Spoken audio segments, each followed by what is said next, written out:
Good morning, Pastor Steve here. Daniel, if you will, with me, chapter 6, verses 10 through 17.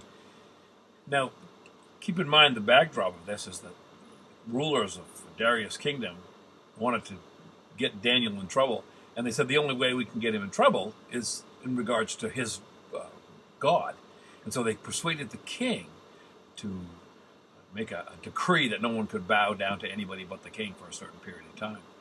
Daniel 6, 10 through 17. When Daniel knew that the writing was signed, he went home, and in his upper room, with his windows open toward Jerusalem, he knelt down on his knees 3 times a day and prayed and gave thanks before his God, as was his custom since early days. Then these men assembled and found Daniel praying and making supplication before his God. They went before the king, spoke concerning the king's decree. Have you not signed a decree that every man who petitions any god or man within 30 days, except you, O king, shall be cast into the den of lions? The king said, that's truth. Well, that Daniel, who was one of the captives from Judah, doesn't show due regard for you, O king, for the decree that you have signed, but he makes his petition 3 times a day. When the king heard these words, he was really upset with himself. And he set his heart on Daniel to deliver him, and he labored till the going down of the sun to deliver him.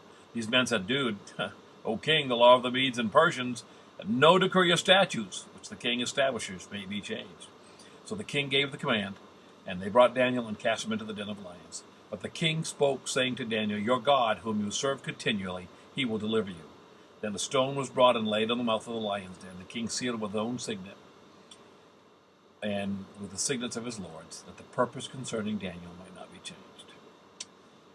Daniel, remember, was the guy who purposed in his heart to serve God and not get sucked into the easy lifestyle that King Nebuchadnezzar had offered. Now, after the Persian Empire has taken over, he's still faithful, as years have gone by. Note one thing here. Daniel didn't see the edict and then said, oh, they've passed this edict, will they? Well, I'm going to start to pray because of it. Daniel knelt down 3 times a day and prayed and gave thanks before his God, as he always had. It was an already established pattern and habit. Side thought here. People who were upset when prayer and Bible reading was removed from the schools have to realize the sad fact that it had already been removed from their homes long time before in many cases. Daniel had committed to follow the Lord as a youngster. And as an old man, he stayed with that commitment. He kept his faith even when he knew the end result might be his death. We're called to be faithful, to read and to pray and to teach the simple truths of the Word. There may be one day when we're in prison for that. I don't know. But if that day comes, may we be called out for what we always have done, not for what we just started doing in rebellion to the law. You ponder that, Pastor Steve.